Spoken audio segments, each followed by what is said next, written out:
مرنے والے شہید ہونے والے آج بھی ہیں، اور جنہوں نے مارا تھا ان کا پتہ تک نہیں مل رہا، پتہ تک نہیں مل رہا۔ مگر یاد رکھیے، کبھی سمجھے اللہ اکبر 10 محرم کے نام تک تیری بیٹی بے غیرتی کرے گی، تجھے سیدہ فاطمہ کے آگے کھڑے ہو کے حساب دینا پڑے گا۔ میں نہیں کہتا تمہاری بیٹی کا حساب مولانا راوت نہیں دیں گے، مولانا اشفاق نہیں دیں گے، یہ علماء تمہاری بیٹیوں کا حساب نہیں دیں گے، تم دو گے۔ تم سیدہ فاطمہ کلائی پکڑ کے پوچھیں گی، بتا میرے بابا کی شریعت کتنی مشکل تھی کہ تجھ سے چند گرام کا دوپٹہ سر پہ نہ رکھا گیا، کیا جواب دو گے؟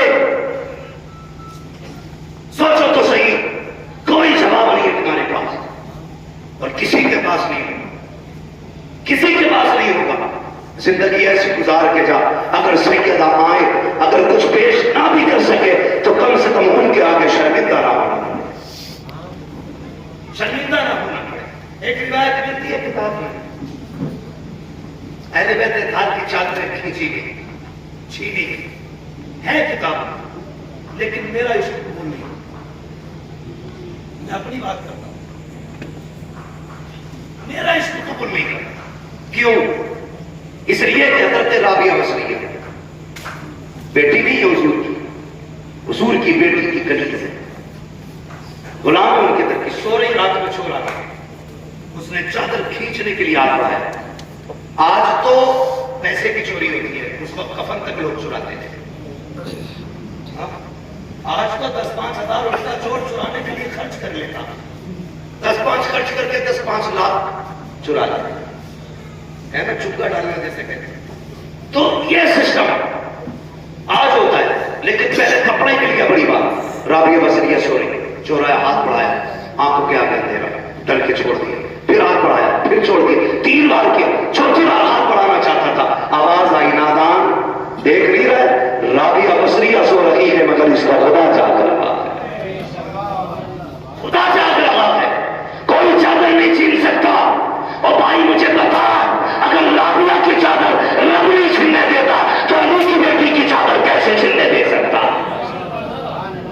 جبکہ ان کی عزت اور ان کی طہارت کی حفاظت کا ذمہ میرے رب نے لیا۔ ہاں خدا کی قسم، پڑھو نہ کربلا جب یزید کے دربار میں حضرت سکینہ دی، کون؟ کتنی عمر تھی؟ سارے بولے کتنی؟ ہاں بول تو بھائی، آپ کی کتنی؟ 7 سال۔ کم سے کم سنیوں کو ان کے بارے میں تو پتہ رہتا ہی کسی کے، اب مجھے ڈاؤٹ ہو رہا تھا تھوڑا سا۔ کتنی عمر تھی جو آگے والے بولے؟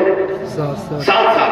7 بھی ہے، 4.25 سال بھی ہے، الگ الگ تاریخ ہے، ٹھیک ہے جی، 7 سال کی مانا تو یہ کوئی اتنی بڑی عمر نہیں ہے جس میں اور تک پیروں تک پردہ لٹکا کے چلے ہمارے، بچپنی تو ہے 7 سال۔ یزید کے دربار میں جب کھڑا کیا گیا، اس وقت حضرت سکینہ کے گلے میں رسی تھی، یزید نے پوچھا کون ہے یہ؟ حضرت فضہ نے بولنا چاہا، اس نے کہا تم چپ رہے، مجھے اس سے پوچھنا ہے، ضدی ذلیل کرنا چاہتا تھا وہ۔ اس نے پھر کہا کون ہے تو؟ حضرت سکینہ کی کوئی آواز نہیں، کہا یہ بولتی کیوں نہیں؟ امام زین العابدین نے کہا ظالم، یہ بولے کیسے؟ اس بچی کے گلے میں جو رسی ہے نا، اس کا بندہ اتنا ٹائٹ ہے کہ آواز نہیں نکل پا رہی، اگر بات کرنی ہے اس سے تو کم سے کم رسی تو ڈھیلی کر۔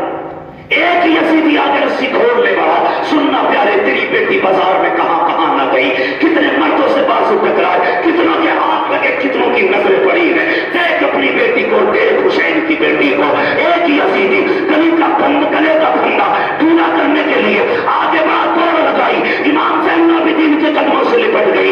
اس نے کہا یہ کیسی بچی ہے، اپنے گلے کا پھندا ڈھیلا نہیں کرنے دیتی۔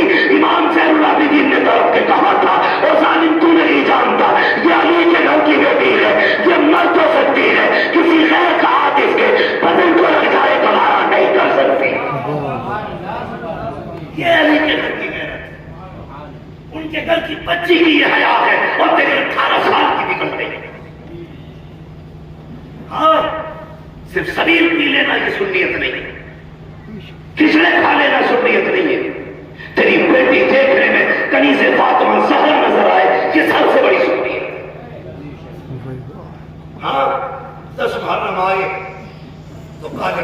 بہن دھاگے نہ لپے ڈھولک نہ لٹکا، جیسی پہلی محرم کا چاند نظر آئے تیرے گھر سے قرآن کی تلاوت کی آواز کریں گے انشاءاللہ ایسا؟ سارے بولو انشاءاللہ۔ اور میں اس پہ بھی بحث نہیں کروں گا کون قرآن پڑھتا کون ڈھول بجاتا، میں تو یہ دعا کروں گا جو ڈھول بجاتے ہیں ان کا حشر ڈھول والوں کے ساتھ ہو، جو قرآن پڑھتے ہیں ان کا حشر قرآن والوں کے ساتھ ہو۔ اب تیری مرضی ہے کون سا عمل بہتر ہے۔ چلیں تھوڑا کرو کوئی توجہ ہے آپ لوگوں کو؟ باتیں کڑوی ہیں، میری تکلیف تمہیں یاد کو بے چین کرتی ہے، سبب کیا ہے وہی کہتا مجھے دل پر دل دکھتا ہے۔ موت کی تیاری کرو، مرنے کی تیاری کرو، اس سے پہلے کہ کوئی کہ اچھا ہوا بغیر کی چلی گئی محلے کی۔ ایسی زندگی گزار کے جب لوگ رو کے کہے بڑا افسوس ہے دین کا ستون چلا گیا، دین کا مضبوط کھمبا چلا گیا، دینداروں کا سہارا چلا گیا، ایسی زندگی گزار کے جا پھر دیکھ تو بعد میں آئے گا مدینے والا تیری قبر میں پہلے آئے گا۔ ہاں کم سے کم ان کے ہو کے تو جیو، آج میں پردے کی دیکھو کل کا پردہ، اللہ توفیق دے۔ سب سے زیادہ ضروری ہے اس وقت پردے کو عام کیا جائے، پردے کو عام کیا جائے۔ ابھی کئی لڑکیاں جو مرتبی ان کے حوالے سے لوگوں نے کہا کہ دیکھو یہ جتنی بھاگ رہی ہے نا غیر مسلموں کے ساتھ یہ ساری پردے والی کرتے جا رہے ہیں۔ میں نے کہا تو نے غلط سوچا اور سمجھا بھی غلط ہے، یہ جتنی بھاگ رہی ہے نا یہ پردے والی نہیں، یہ ساری میں پردہ ہے۔ کہا تم نے نہیں دیکھا فلاں اسکوٹی پہ نقاب میں تھی، فلاں ہوٹل میں نقاب میں تھی، اس روڈ میں نقاب میں تھی، فلاں جگہ نقاب میں تھی۔ میں نے کہا سن اگر اس نے بچپن سے نقاب پہنا ہوتا نا تو آج کسی کتے کے بستر پہ نہیں ہوتی، آج یہ اپنے عیب کو چھپانے کے لیے نقاب کا سہارا لے رہی ہے۔ کیا یہ اچھا ہوتا اس نے بچپن سے نقاب پہنا ہوتا؟ خدا کی قسم یہ نقاب کے بستر پہ نہیں ہوتی، یہ بھی جنتی ہوتی، اور جس کے بستر پہ جاتی وہ بستر بھی جنتی کا بستر ہو۔ مگر ہوا پرورش غلط کی، لقمے حرام کے کھلائے گئے، اولاد کو دین شریعت نہیں بتائی گئی، اس لیے اسے بھگوان خدا میں فرق نہیں۔ خیالی باتیں لگی اسے جنت کی، اور ہماری یہ ٹوپی نہیں چلی ہوئی، ہماری بھی ٹانگیں کھینچ رہے ہیں، ایک دوسرے کو ذلیل کرنے پہ لگے۔ بچاؤ یار امت کو، امت ڈوب رہی ہے، اللہ توفیق دے تو ایک دوسرے کا سہارا بنو، سہارا بنو۔ اور تم سے گزارش ہے دل تو تب دکھتا ہے جب سگا چچا یتیم بھتیجیوں کی زندگی میں آنا، یہ بھی ہمارے معاشرے کا ایک درد ہے۔ سگا چچا بھتیجیاں یتیم ہو گئی، باپ نہیں ہے اس کے لیے، اس سے بڑا اور کیا غم ہوگا، مگر جب اس کی بیوہ ماں کسی تن چتن سے بیٹی کا رشتہ کرتی ہے اپنے رشتے کے اندر، تو سگا چچا فون کر کے کہتا جی تم نے ایسے رشتہ کر لیا، مجھ سے پوچھا تک نہیں، کل کچھ مت کہنا مجھ سے، یہ کہتے فون کاٹ دیتے۔ بس اتنا کافی ہوتا ہے ایک یتیم بیٹی کی زندگی میں ایک اور طوفان آ جاتا ہے۔ میں ان چچاؤں سے گزارش کروں گا اگر یتیم بیٹی کا سہارا نہ بن سکو تو کم سے کم ان کی مصیبت کا سبب بھی نہ بنو۔ جیسے تیری اپنی بیٹی ویسے تیرے بھائی کی بیٹی، آج تیرا بھائی نہیں تو تیری ذمہ داری ہے، اور اپنی بھتیجیوں کو ذلیل کرنے کے لیے فون کر کے کہتا سسرالوں میں لا تو رہے برات ملنے والا کچھ نہیں ہے۔ شرم آنی چاہیے، صرف 10 دن کے لیے مسلمان بنتے ہیں ہم، باقی دن کی ذمہ داری اور حساب کون دے گا؟ اتنے ظالم معاشرے میں جی رہے ہم لوگ، سگا چچا بھتیجیوں کا نہیں ہے۔ بدلو اپنے آپ کو اور سینے میں درد پیدا کرو۔ اگر احساس نہیں آپ کے سینے میں تو دل نہیں ہے، تمہارا سینہ قبرستان۔ احساس پیدا کرو، اس میں درد پیدا کرو۔ فرمایا گیا اگر تیرا دل پتھر ہے تو 2 کام کیا کر، نمبر 1 قرآن پڑھا کر، نمبر 2 یتیموں کو شفقت کیا کر۔ تیرا دل نرم ہو جائے، لیکن دل پتھر ہو گئے کوئی مسئلہ نہیں ہے، کوئی مسئلہ۔ خدا کی قسم پردہ سمجھنا تو تجھے بتاؤں پردہ ذرا کہہ دے یا رسول اللہ۔ میں ساری بات علی کی گھر سے کر رہا ہوں، حضرت علی کی گھر سے۔ اللہ کا شکر ہے مریلی والا، ہم حضرت علی کو بھی مانتے ہیں، حضرت عثمان غنی کو بھی مانتے ہیں، حضرت عمر کو بھی مانتے ہیں، حضرت ابوبکر صدیق کو بھی مانتے ہیں، ہم سب کو مانتے ہیں۔ اس لیے کہ ہم بریلی ہیں اور اعلیٰ حضرت نے تو ہمیں ایک سبق دے دیا، اہل سنت کا ہے بیڑا پار اصحاب نجوم، 1254 نجم ہے اور ناؤ ہے اطرت رسول اللہ کی۔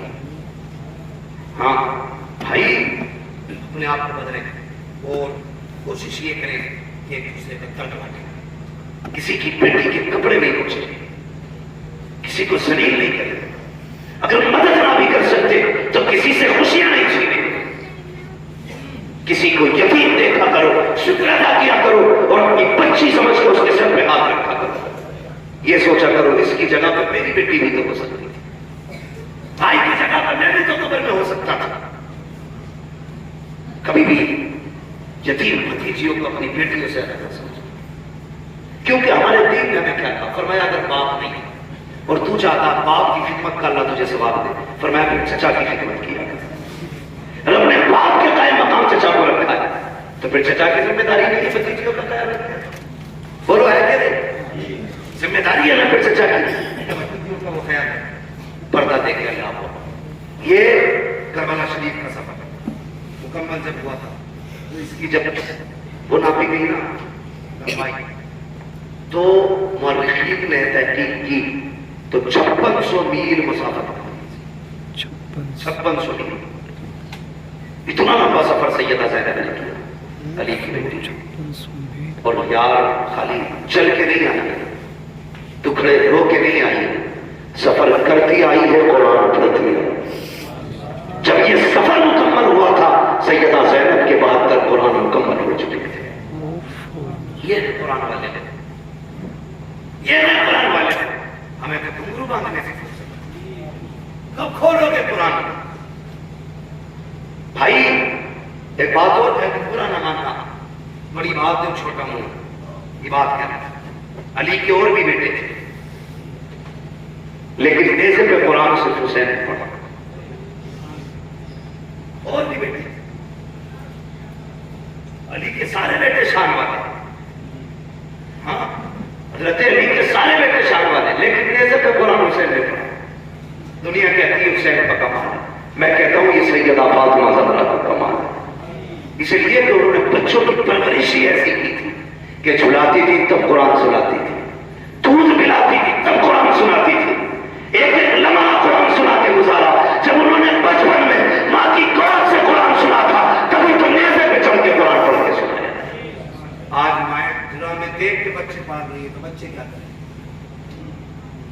ڈانس کریں گے محرم کے نام پر، تماشے کریں گے سنیت کے نام پر، وہ بچے بے غیرت ہیں جو اپنے دین کو نہیں سمجھتے، اس کا مذاق بناتے، وہ مائیں کامیاب مائیں نہیں ہے جو اپنے بچوں کو دین اور شریعت کی تعلیم دے سکے۔ اس لیے میری گزارش ہے بچوں کو دین سکھانا۔ حضرت سیدہ زینب نے پورا سفر کیا لیکن بے پردہ نہیں، پردے کے ساتھ کیا تھا، پردے کے ساتھ کیا تھا۔ آخری وقت جب وصال کھایا حضرت عبداللہ ابن جعفر نے کہا تھا زینب میں جانتا ہوں نانا کی شریعت یہ ہے کہ عورت بیمار ہو جائے تو طبیب کو ہاتھ دکھا سکتی ہے۔ حضرت سیدہ زینب نے کیا کہا تھا، کہا یہ شریعت ہے مصطفیٰ کی، مجھے تسلیم ہے، لیکن ایک سبق میں نے کربلا میں اپنے بھائی سے بھی سیکھا تھا۔ کہا کیا؟ کہا تھا کہ ان کے گلے پہ خنجر چل رہا تھا، میں پردے سے دیکھ رہی تھی، میرا جی چاہتا تھا کہ آخری وقت بھائی کا سر میری گود میں ہو، لیکن حسین نے کہا تھا اگر میری لاش کی بوٹی بوٹی بھی ہو جائے زینب پردہ نہیں چھوڑنا۔ کہا ایک شریعت وہ ہے جو تم مجھے نانا کی بتا رہے ہو، ایک وہ ہے جو حسین نے بتائی ہے۔ کہا ہم علی کے گھر والے ہیں، ہم مر سکتے ہیں لیکن ڈاکٹر کو بھی ہاتھ دکھانے نہیں جائے۔ اب پتہ نہیں میری بیٹی کا کیا معاملہ، اس لیے پردے کو نظر کریں گے انشاءاللہ۔ اللہ تعالیٰ ہمارے عمران بھائی ان کی نسل کو کربلا والوں کا صدقہ عطا فرمائے، امام زین العابدین کی خیرات عطا فرمائے، مصطفیٰ جان احمد کی اولاد کا صدقہ عطا کرے۔ یاد رکھیے گا کام اتنے اچھے عمران بھائی کر گئے ہیں، کوئی ہاتھ نہ بھی اٹھائے ان کی قبر میں جنت کی کھڑکیاں کھلی ہوئی، اس لیے کہ کئی اساتذہ کی تنخواہیں، کئی طلبہ کا انتظام، کئی کسی پڑھنے والے کا انتظام، کئی کسی مولوی کی مدد، کتنے کام تو ایسے تھے جو پردوں میں ہوتے تھے، کوئی نہیں جانتا تھا، یا تو عمران جانتا تھا یا پیدا کرنے والا خدا